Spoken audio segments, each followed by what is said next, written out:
Good evening students. अभी तक हम लोगों ने चैप्टर नंबर 10 का, ठीक है, चैप्टर नंबर 10, ठीक है, रिफ्लेक्शन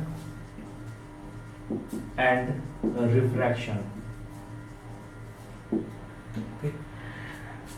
इसमें हम लोगों ने रिफ्लेक्शन को पढ़ के खत्म कर दिया है और बार बार एनसीईआरटी तुम पढ़ोगे, बार बार एनसीईआरटी तुम पढ़ोगे।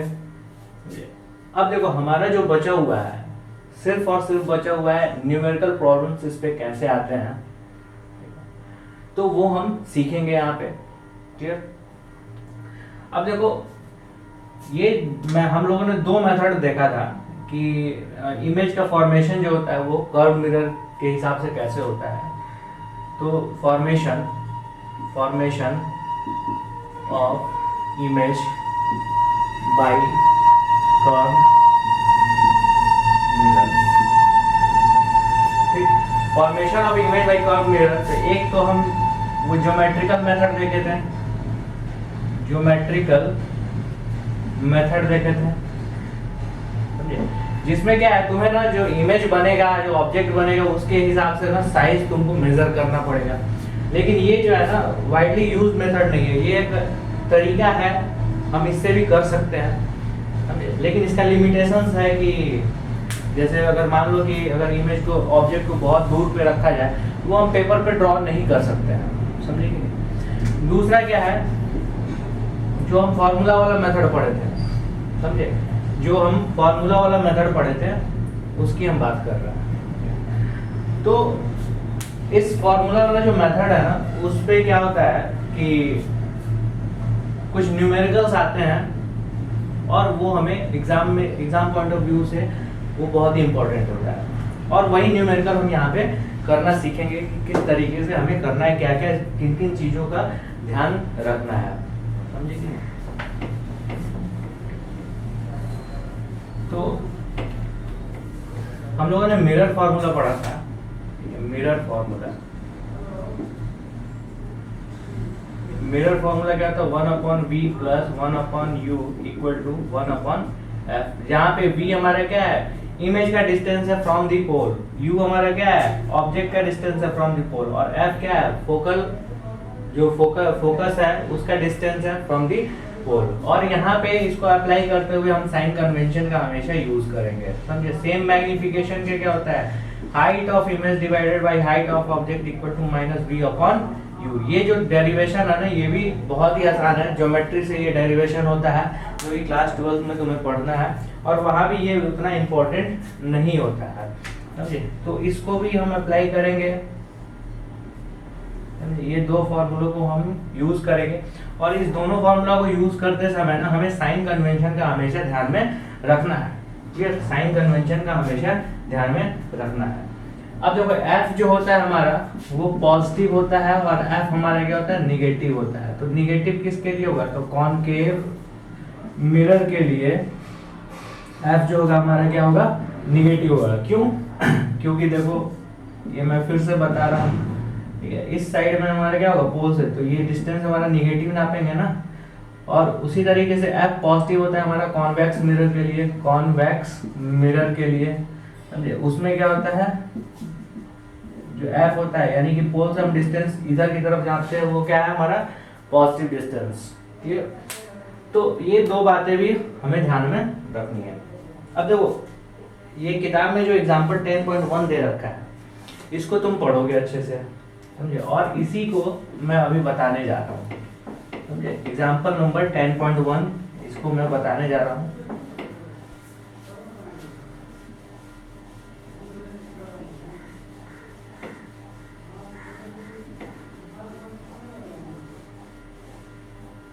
एग्जांपल नंबर 10.1, इसमें तुम देखोगे कि a convex mirror used for rear view on an automobile has a radius of curvature of 3.00 metre.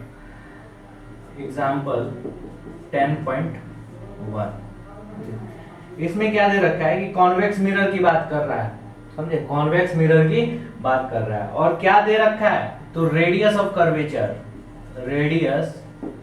Of curvature किसका, ऑफ मिरर कितना दे रखा है, तो 3.00 मीटर दे रखा है। क्लियर। अब यहाँ पे if bus is located at 5 metre from the mirror, from this mirror, यानी कि ये रियर व्यू मिरर है। अब रियर व्यू मिरर है, ये कॉन्वेक्स नेचर का है, समझे, कॉन्वेक्स ही होता है। क्यों कॉन्वेक्स होता है, तो इसका जो फील्ड ऑफ व्यू होता है वो क्या होता है, वो बहुत ही ज्यादा वाइडर होता है और हमेशा ये इरेक्ट इमेज को बनाता है। क्लियर।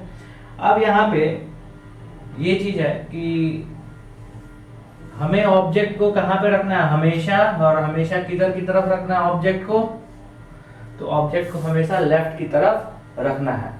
अब देखो radius of curvature r equal to कितना दे रखा है, 3 मीटर दे रखा है, तो f इक्वल टू कितना हो जाएगा, 3 डिवाइडेड बाई 2 मीटर।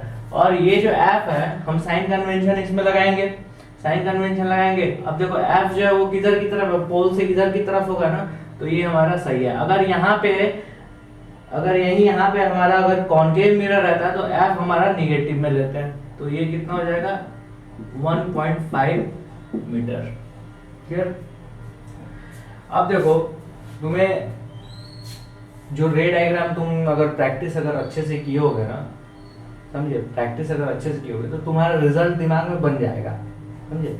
हम दिखाते हैं कैसे। जैसे मान लो कि इसके लिए तुम्हें पता है ना कि हमेशा और हमेशा जो ऑब्जेक्ट, जो हमेशा और हमेशा जो इमेज बनेगा वो कहाँ पे बनता है, समझे। तो यहाँ पे हम देखेंगे कि इस केस में हमेशा इमेज कैसा बनेगा, इरेक्ट बनेगा, इरेक्ट बनेगा, इरेक्ट बनेगा, वर्चुअल बनेगा, ठीक है, इरेक्ट और वर्चुअल बनेगा। इस केस में हमेशा ऐसा होता है, समझे। अब देखो यहाँ पे जो है हमारा कितना 1.5 मीटर, ये हम ले लेते हैं, ये हमारा क्या हो जाएगा, f हो जाएगा। और ये टोटल हमारा डिस्टेंस यहाँ से यहाँ तक क्या हो जाएगा, तो ये हो जाएगा स्मॉल f, ये हमारा फोकल लेंथ हो जाएगा। क्लियर। अब जो ऑब्जेक्ट है वो रखा, वो कहाँ पे है, तो वो 5 मीटर की दूरी पे है, ठीक है, यहाँ से 5 मीटर की दूरी पे है। क्लियर। लोकेटेड एट द, अगर इधर ऑब्जेक्ट रहेगा तभी तो तुम इसमें इसका इमेज देख पाओगे ना, रिफ्लेक्टिंग सरफेस क्या है, इधर की तरफ है, तभी देख पाओगे। तो ऑब्जेक्ट जो है हमारा मान लो ये है, और ये कितना दूरी पे है, 5 मीटर की दूरी पे है, 5 मीटर की दूरी पे है। अब देखो तुम्हें जब ये न्यूमेरिकल प्रॉब्लम जो जब भी सॉल्व करोगे ना, तो ये तुम नहीं बनाओगे, समझे, ये तुम नहीं बनाओगे। अगर तुम बना भी देते हो तो कोई दिक्कत नहीं है, इससे तुम्हारा कंफ्यूजन जो होने वाला है ना वो दूर हो जाएगा, समझे। अब देखो यहाँ पे अगर हम देखेंगे तो u का वैल्यू कितना है, u ऑब्जेक्ट का डिस्टेंस कितना है, तो यहाँ पे हम साइन कन्वेंशन लगाते हुए क्या लिखेंगे, -5 मीटर, समझे। साइन कन्वेंशन लगाते हुए हम लिखेंगे -5 मीटर। अब देखो find the position, nature and size of the image, ठीक है, पोजीशन, नेचर और साइज ऑफ द इमेज यहाँ पे पूछ रहा है, समझे। पोजीशन, नेचर और साइज ऑफ द इमेज पूछ रहा है। तो हमें इतना पता है कि जो पोजीशन होगा वो किधर होगा, वो मिरर के बिहाइंड में होगा, ठीक है, पोजीशन जो होगा वो मिरर के बिहाइंड में होगा। साइज क्या होगा, तो साइज क्या होता है, डिमिनिश्ड हो जाता है इसमें, समझे। और नेचर क्या होगा, तो नेचर हमें पता है इरेक्ट एंड वर्चुअल, लेकिन सिर्फ हमें यहाँ पे ये नहीं बताना है, समझे। हमें एक्चुअल पोजीशन जो इमेज का बनता है ना वो बताना है कि हमारा जो एक्चुअल पोजीशन होगा इमेज का वो कहाँ पे बनेगा। तो हम यहाँ पे हमें क्या है, ये u पता है, f इक्वल टू 1.5 मीटर ये पता है, समझे। हम मिरर फार्मूला अप्लाई करेंगे, 1/v applying mirror formula, mirror formula, formula 1/v plus 1/u equal to 1/f। तो 1/v इक्वल टू क्या हो जाएगा, 1/f माइनस 1/u। 1/f कितना है, 1.5 माइनस ये कितना हो जाएगा, -5। इसको जब कैलकुलेट करोगे तो ये कैलकुलेट होके, ठीक है, ये कैलकुलेट होके आ जाएगा तुम्हारा ठीक, ये सारा जब कैलकुलेट करोगे ना तो v जब कैलकुलेट करोगे तो ये आ जा रहा है तुम्हारा 1.15 मीटर। ठीक है, 1.15 मीटर। अब देखो ये रिजल्ट तुम कैलकुलेट कर लेना। 1.15 मीटर कहने का मतलब ये हुआ कि ये जो है ना, जो इमेज बनेगा वो इसके और इसके बीच में बनेगा, समझे। और तुम ये इसका जो रे डायग्राम है उससे तुम्हें हमेशा पता चलता था ना कि ऑब्जेक्ट अगर इनफाइनाइट पे नहीं है, इनफाइनाइट से नजदीक है, तो क्या होगा, इमेज जो बनेगा वो इसके और इसके बीच में बनता था। देखो यहाँ से लेके यहाँ तक 1.5 मीटर है, लेकिन हमारा जो ऑब्जेक्ट का इमेज बना वो कहाँ पे, 1.15 मीटर पे बना। क्लियर हुआ? तो हमारा पोजीशन पता चल गया कि पोजीशन जो होगा ऑब्जेक्ट इमेज का वो कहाँ पे होगा, v इक्वल टू 1.15 मीटर। अब देखो यहाँ पे एक और चीज ध्यान देना कि ये पॉजिटिव आया है, समझे। पॉजिटिव आने का मतलब क्या है कि ये जो है इधर ही की तरफ होगा। निगेटिव अगर आया रहता तो ये क्या होता, इधर की तरफ होता। तो तुम्हें उतना अंदाजा हो गया होगा कि इस टाइप का अगर है तो वो हमेशा इधर ही आएगा। तो अगर मान लो कि यहाँ पे तुम्हारा नेगेटिव आ रहा है किसी वजह से, किसी कैलकुलेशन के मिस्टेक की वजह से, तुम्हारे दिमाग में स्ट्राइक कर जाएगा कि ये जो है वो क्या है, अभी गलत हमारा आ रहा है, तो तुम यहीं पे चेक कर लोगे, समझे। और इसी वजह से ना ज्योमेट्रिकल मेथड है और ये दोनों ज्योमेट्रिकल मेथड हमें याद रखना बहुत ही जरूरी है, समझे कि नहीं। अब यहाँ पे हम मैग्निफिकेशन देखेंगे, समझे। मैग्निफिकेशन क्या होगा, मैग्निफिकेशन हम यहाँ पे चेक करेंगे। तो मैग्निफिकेशन तुम्हें पता है ना कि ये जो है डिमिनिश्ड बनेगा इमेज, ठीक। इमेज जो होगा वो क्या होगा, डिमिनिश्ड बनेगा। तो मैग्निफिकेशन इक्वल टू मैग्निफिकेशन, ठीक है, इक्वल टू क्या होता है, h dash upon h minus v upon u। अब यहाँ पे हमेशा ध्यान रखना कि ये हमारा दिया ही नहीं है, हाइट ऑफ इमेज ये सब चीज के बारे में डिस्कस ही नहीं किया। हमारा क्या दे रखा है, तो हमारा v जो है वो दे रखा है। तो v हमारा कितना है, डायरेक्ट उठा के डालोगे इसमें फॉर्मूला में 1.15, ठीक है, और डिवाइड बाई u कितना था हमारा, तो -5। और ये जो कैलकुलेट करोगे तो कैलकुलेट होके ये आएगा, ठीक है, प्लस 0.23।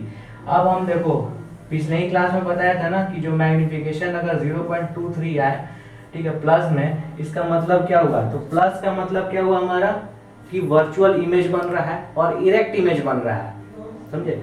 क्यों, क्योंकि जब भी सीधा रहता है ना तो वर्चुअल इमेज बनता है, समझे। और 0.23 का मतलब क्या हुआ, 0.23 का मतलब क्या हुआ कि ये जो है ना 0 से लेके अगर 1 के बीच में है तो ऑब्जेक्ट जो है वो क्या है, जो ऑब्जेक्ट का जो इमेज क्या है वो डिमिनिश्ड बना है, समझे। अगर 1 से ज्यादा अगर है तो क्या होगा, वो इनलार्ज बनेगा। अगर 1 के बराबर है इसका मतलब क्या हुआ, इसका मतलब ये हुआ कि वो सेम साइज का बना हुआ है। तो ये बातें जो है ना वो तुम्हें ध्यान में रखनी है। तो ये 10.1 एग्जांपल जो है वो खत्म हो गया और तुमको एकदम प्रोसीजर के हिसाब से बनाना है, जैसा मैंने यहाँ पे बताया प्रोसीजर के हिसाब से बनाना है। यहाँ पे जो मैंने बताया था, जो रे डायग्राम करके जो बताया था, वो तुम नहीं भी बना सकते हो, समझे, क्योंकि डायरेक्ट तुम्हारा इससे आंसर निकल जाएगा। जब प्रैक्टिस हो जाएगा ना इस चीज का तब तुम्हें उतना दिक्कत नहीं होगी, लेकिन शुरुआत में तुम ऐसे करके देख लेना, समझे कि नहीं। सेम उसी तरीके से एग्जांपल नंबर 10.2 को अगर हम देखेंगे, एग्जांपल नंबर 10.2,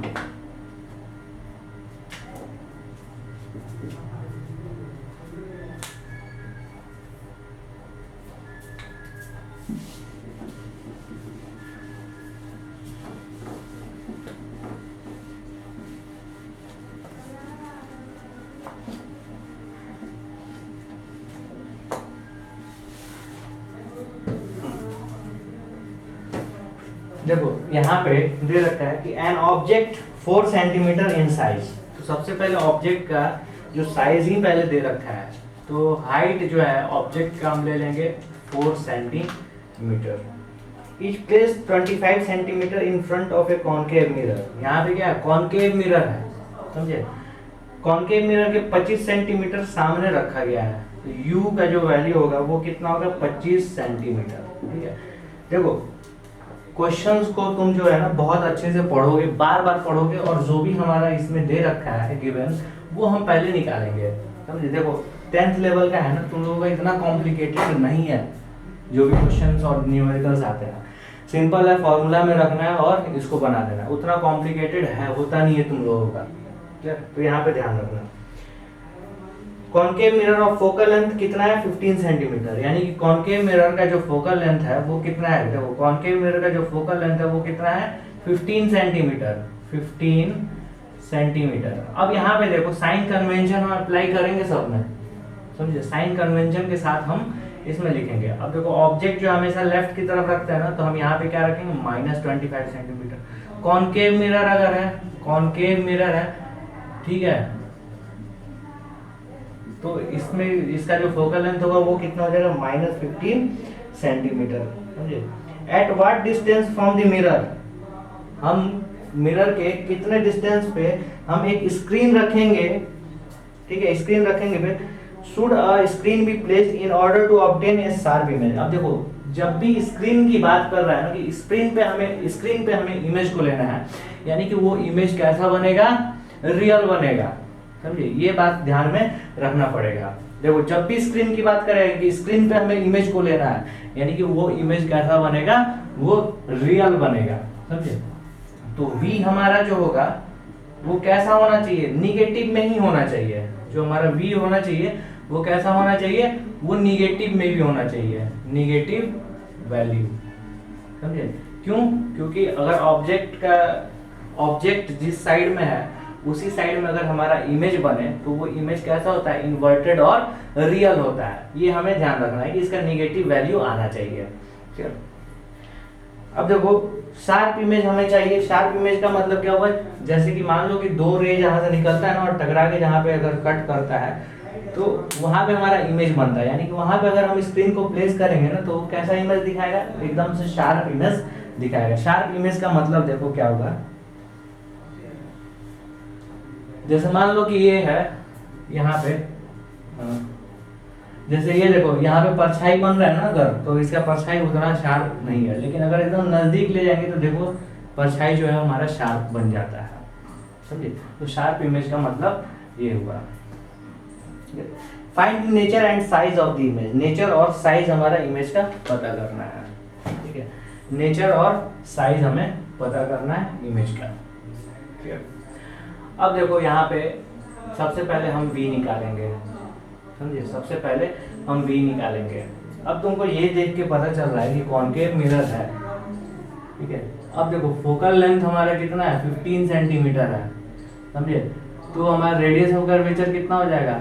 30 सेंटीमीटर हो जाएगा। ये 15 सेंटीमीटर है, यानी कि ऑब्जेक्ट को कहाँ प्लेस किया गया है? यहाँ प्लेस किया गया है। अब देखो यहाँ पे प्लेस किया जाता है तो इसका रे डायग्राम क्या है? जो इमेज बनता है वो इधर की तरफ बनता है और थोड़ा सा इनलार्ज होता है ना, तो हमें एक अंदाजा मिल गया क्या चीज? कि ऑब्जेक्ट जो इमेज होगा वो क्या होगा? इनलार्ज होगा, ठीक है? ऑब्जेक्ट का जो इमेज होगा, इमेज जो फॉर्मेशन होगा वो क्या होगा? इनलार्ज होगा। और रियल है अगर, ठीक है, क्योंकि हमारा क्या है? पर्दे पे हम ले रहे हैं ना, एक स्क्रीन पे ले रहे हैं, तो रियल है तो इन्वर्टेड होगा। तो हमें एक अंदाजा क्या मिल गया कि जो हमारा इमेज होगा, इमेज जो होगा वो क्या होगा? रियल होगा, इन्वर्टेड होगा और एंड इनलार्ज होगा, समझे? अब देखो ये हमारा क्या है? पोजीशन पता करना है। पोजीशन पता करना है तो पोजीशन हम पता करने के लिए क्या करेंगे? पोजीशन पता करने के लिए हम क्या करेंगे? Applying mirror formula, applying mirror formula, ठीक? Applying mirror formula 1/v equal to 1/v plus 1/u equal to 1/f।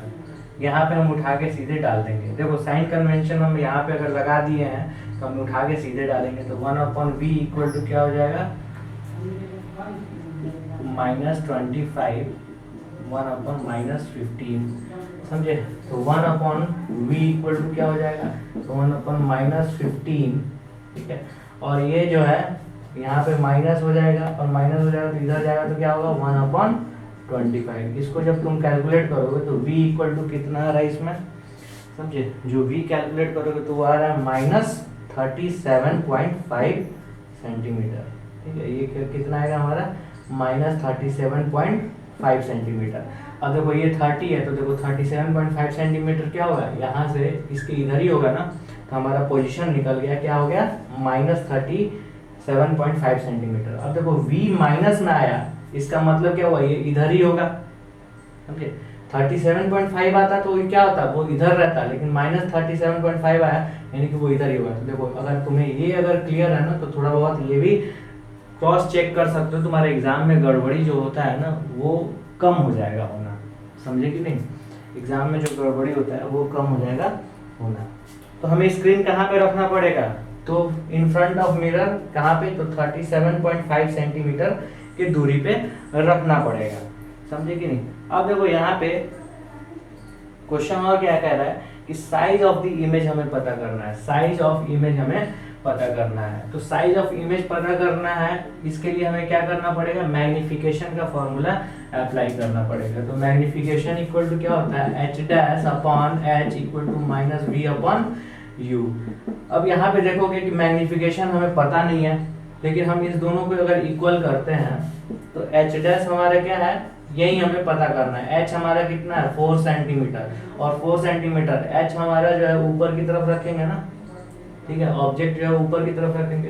फिर यहाँ पे क्या है -v हमारा कितना निकल गया, तो v का हम वैल्यू रखेंगे तो -3.75 हम यहाँ पे 37.5 यहाँ पे हम रखेंगे, 37.5 सेंटीमीटर रखेंगे। u हमारा कहाँ पे रखेंगे, तो ये इक्वल टू -25 सेंटीमीटर पे रखेंगे, समझे। अब यहाँ से हमें h डैश का वैल्यू क्या आ जाएगा, h डैश का वैल्यू आ जाएगा, देखो ये और ये क्या हो जाएगा, कैंसिल आउट हो जाएगा। तो h डैश का जो वैल्यू हो जाएगा वो क्या हो जाएगा, माइनस में 37.5 इंटू 4, ये 4 इधर की तरफ आ जाएगा और क्या हो जाएगा 25। अब देखो ये मैग्निफिकेशन जब हम कैलकुलेट करेंगे तो h डैश का जो वैल्यू है वो आ जाएगा 6 सेंटीमीटर, ठीक है, वो क्या आ जाएगा 6 सेंटीमीटर, समझे कि नहीं। ये क्या हो जाएगा 6 सेंटीमीटर आ जाएगा। अब देखो इसका मतलब क्या हुआ, माइनस होने का मतलब क्या हुआ, मैग्निफिकेशन h डैश जो है वो हमारा -6 सेंटीमीटर है, अगर इसका मतलब क्या हुआ कि जो हमारा इमेज बनेगा ना वो क्या होगा, इन्वर्टेड बनेगा, यानी कि ये डिस्टेंस इधर से हम नीचे की तरफ नाप रहे हैं, समझे। और 6 आया, 6 आने का मतलब क्या हुआ, ठीक है, 6 आने का मतलब ये हुआ कि हमारा जो है ये जो ऑब्जेक्ट जो है वो 4 सेंटीमीटर का है, तो हमारा जो इमेज है वो कितना सेंटीमीटर का है, 6 सेंटीमीटर का, यानी कि ऑब्जेक्ट जो इमेज है हमारा वो क्या हो गया, मैग्नीफाइड हो गया, समझे। तो यहाँ पे मैग्नीफाइड का मतलब इनलार्ज्ड हो गया, समझे कि नहीं। तो इस तरीके से तुम्हें ये क्वेश्चन को सॉल्व करना है। ये एग्जाम्पल नंबर 10.1 और 10.2 तुम अच्छे से करोगे, और एक्सरसाइज के जो भी इसके क्वेश्चंस है ना वो भी तुम अच्छे से करोगे। बाकी जो सीबीएसई में जो क्वेश्चन आया हुआ है इससे रिलेटेड वो मैं प्रोवाइड करा दूंगा तुम लोगों को जल्दी ही। अब देखो ये क्वेश्चंस है पेज नंबर 171 पे, find the focal length of convex mirror which radius of curvature is 32 centimetre. तो रेडियस ऑफ कर्वेचर कितना है, 32 सेंटीमीटर, समझे। Radius of curvature page number पे देखना, ठीक है, पेज नंबर 171 पे देखना, रेडियस ऑफ कर्वेचर कितना है 32 सेंटीमीटर, समझे। तो आर कितना है हमारा 32 सेंटीमीटर। कैसा मिरर है हमारा, तो कॉन्वेक्स मिरर है, समझे, कॉन्वेक्स मिरर है, कॉन्वेक्स मिरर है। तो कॉन्वेक्स मिरर तो F इक्वल टू क्या होता है, R अपॉन 2 होता है ना, तो यह कितना हो जाएगा 32 upon 2 centimetre equal to 16 centimetre. अब देखो कॉन्वेक्स मिरर है तो हमारा जो F होगा फोकल लेंथ वो क्या होगा, पॉजिटिव में 16 सेंटीमीटर होगा, और यहीं पे कॉनकेव लेंस रहता है ना तो यहाँ पे हम माइनस में 16 सेंटीमीटर हम लगाते हैं, क्लियर। इसी में का दूसरा जो क्वेश्चन है, दूसरा क्वेश्चन क्या है, एक कॉनकेव मिरर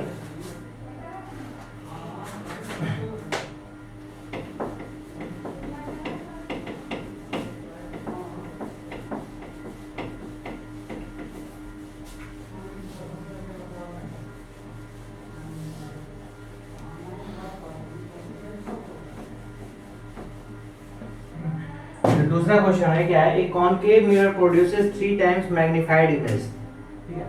देखो हमारा क्या है, कॉनकेव मिरर है, समझे।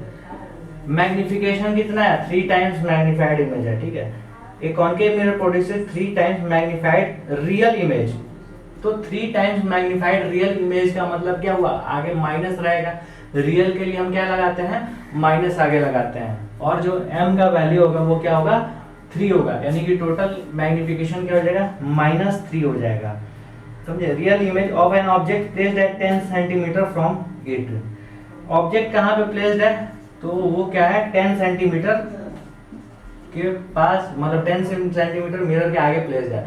तो ऑब्जेक्ट को हम हमेशा कहाँ रखते हैं, लेफ्ट साइड में रखते हैं ना। तो लेफ्ट साइड का जो साइन कन्वेंशन है वो क्या है, माइनस हम इसमें लगा देंगे। Where is the image located, हमें v फाइंड करना है, ठीक है, हमें v फाइंड करना है। तो हम यहाँ पे देखेंगे फॉर्मूला क्या होता है। यहाँ पे फॉर्मूला जो है, magnification equal to -v upon u। Magnification हम कहाँ क्या पुट करेंगे, -3 पुट करेंगे, और -v और u की जगह -10 पुट करेंगे, समझे। तो ये हमारा क्या हो जाएगा, v इक्वल टू कितना आ जाएगा, -30 सेंटीमीटर, समझे। यहाँ पे क्या हो जाएगा, -30 सेंटीमीटर हो जाएगा। अब हम थोड़ा सा इसको क्रॉस चेक कर लेते हैं। तो कॉनकेव मिरर है, समझे, कॉनकेव मिरर है, क्लियर। अब देखो यहाँ पे कि हमारा जो मैग्नीफिकेशन मतलब इनलार्ज इमेज बन रहा है, समझे। तो इनलार्ज इमेज किस केस में बनता है, जब हम इसके और इसके बीच में रखेंगे तभी तो बनेगा ना इनलार्ज इमेज, ठीक है। तब हमारा क्या होता है, इसके और इसके बीच में अगर इमेज ऑब्जेक्ट को रखते हैं तो इनलार्ज इमेज हमारा बनता है, हो गया, ठीक है। तो इसको चेक कर लेना एक बार, ठीक है। और आगे क्लास में हम पढ़ाएंगे रिफ्रैक्शन ऑफ लाइट, ओके। ठीक है, इसको चेक कर लेना, नहीं आएगा तो पूछना जरूर, मैं बता दूंगा।